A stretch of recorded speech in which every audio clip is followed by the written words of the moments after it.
Hey guys, welcome back to Input Plus, another video. Today's video is about a computer case. We have the Cougar MX410 Mesh-G RGB. Quite a mouthful, but it all means something.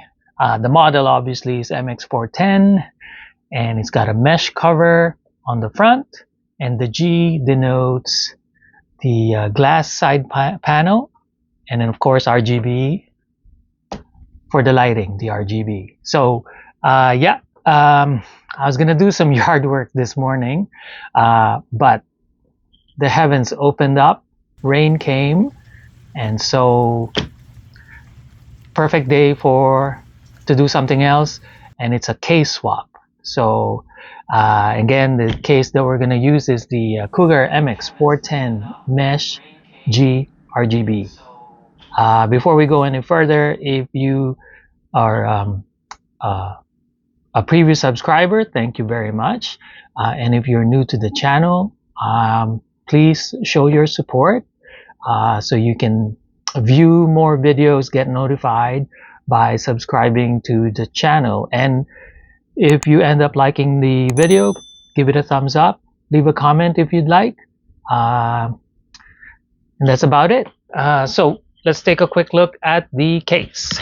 So today we will do the case swap, but first, pardon the proximity to the screen. I'm limited by my wire cable, my microphone. So I've got the RGB plugged in, but there is still, the whole unit is still empty. Anyways, so I'm gonna unplug this. I just wanted to show you the lighting. I'm gonna plug it so I can open the case and show you some features. Okay, there we go. So first of all, you can see it's got a mesh cover. It's got a glass, there's the reflection, glass side panel. And before we cause any accidents, let me take the glass panel off. It is, you can remove it with 2 thumb screws in the back. They are not captive screws, so be careful not to lose them. Set them aside. There we go. Take off the side panel. There she is, so that we don't have any accidents. And then I can show you the inside of the unit. So it's a compact case, which is what attracted me to the to purchasing the unit. However, this can accommodate a full ATX, and obviously a micro ATX and Mini-itx. Nice features obviously are the 3 RGB fans and 1 RGB fan in the back. And then for the top section, it can accommodate a 240 ml radiator, and it can also accommodate a 240 ml radiator in the front, and of course 120 ml radiator in the back and 120 ml radiator up top. Those are the options that you have. For fans, obviously 3 on the front, 1 in the back, and 2 up top, so a total of 6 if you are using a CPU CPU fan cooler and not an AIO. The max height of your CPU cooler, if it's a fan cooler, is 165 millimeters. Okay, so we're going through this fairly quickly. So the front part is easily removed. Not quite. Let me switch hands because I'm left-handed. Let's try this. Ooh. There we go. Whew, getting old. So just be careful. There's a wire that's still attached because the unit has the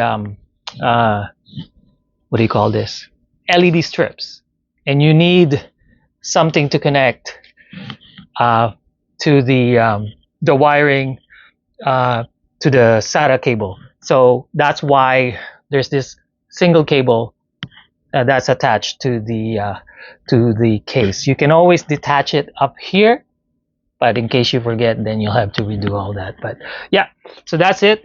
Nice mesh cover for good airflow. There's the version that is not mesh, obviously it's just plain glass, and it'll be nice to look at, but you'll be sacrificing a bit of airflow. So let's snap this back in place.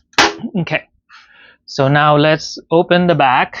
We're gonna go through this fairly quickly because we want to do the assembly experience and show you how it goes, or give you my comment on my actual experience building in this case. So that's the back cover.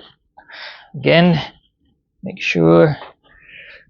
Okay, so that way you can see what is offered inside. So we have the usual, accessory bag, a manual, screws, zip ties, and whatnot. And then you can see the power supply area. Now, there is a hard drive cage for 3.5-inch hard disk drives. It can accommodate 2 of them, and it can accommodate 3 2.5-inch SSD or hard drives. So one behind here, and it's a removable plate. So remove the plate. Oops. Take the plate out. Install your SSD. I believe this way, and then hook it back in and reattach the thumb screw, and then that should be it. I'll do that later. Now, and then the 2 other SSD drives are located in this recessed area, which is a nice feature, by the way.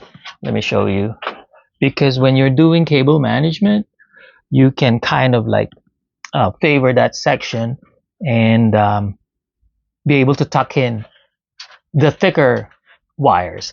There is a bit, I think there's 20 millimeters of cable management on the narrow side, and obviously the deeper section for the thicker cables. Then you can see the controller for the RGB. So it's proprietary. The fans are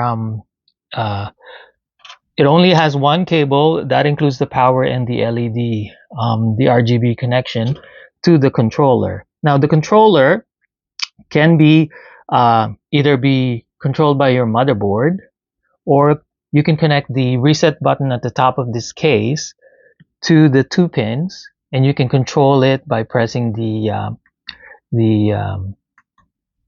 button on top of the case. Before I digress, we're going to talk about that. The hard drive cage, it's removable, thank God. So you can totally take it out, allow the bottom fan to actually bring in more air to the bottom section of the case. I think I went through that quite quickly, and so we're not gonna. Oh, the front section, the I/O. Sorry, not the I/O, but the ports. So you have the power button. There's an power LED and hard drive LED. 2 USB 2.0 ports. I think this is headphones, microphones, and then USB 3.0 ports, 2 of them. And this is the LED button or / reset button. So if your motherboard has the LED RGB 5-volt connector, then you can control your RGB via the motherboard, and just use this top button to do the reset, and then and then Bob's your uncle. Is there anything else I can talk about? That's pretty much it. So that's fairly quick. I like that. And so stay tuned. And again, if you haven't subscribed, please subscribe to the channel, and I'll do the assembly video really quick. Be right back.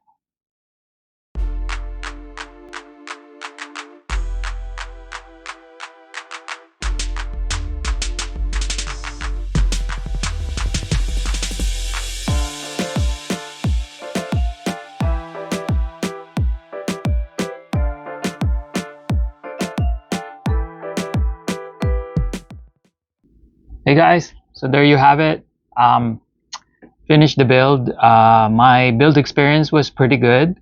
As you would expect with quite a small case, you'd have to do some work around as far as space is concerned, obviously. But overall, I think the material, the layout, they're very workable, especially if you want a compact case like the MX410G Mesh RGB. I really like it for size.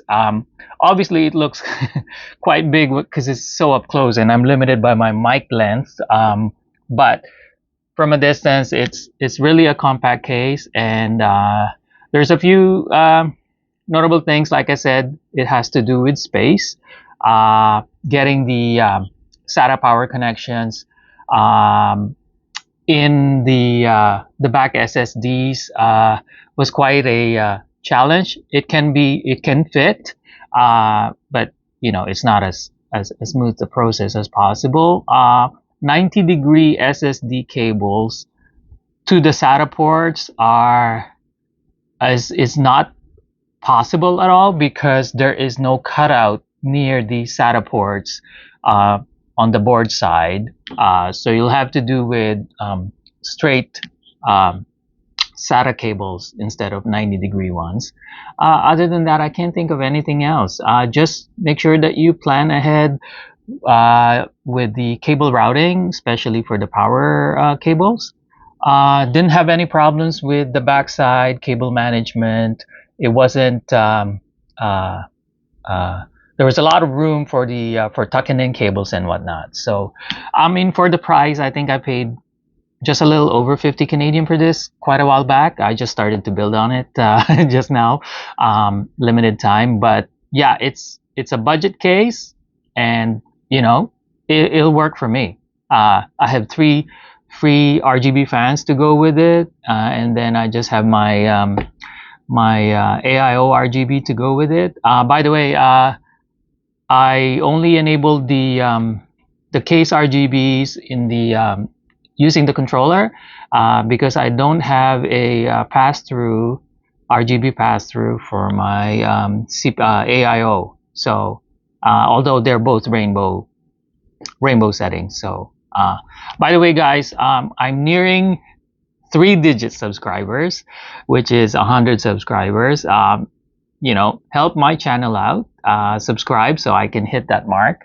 I mean, it's a very, very small milestone for a lot of tech channels, but it would mean a lot to me. I would really appreciate it. So if you know, even remotely like this video, give it a thumbs up, leave a comment if you'd like, but most especially subscribe if you can. Until the next video, guys, take care.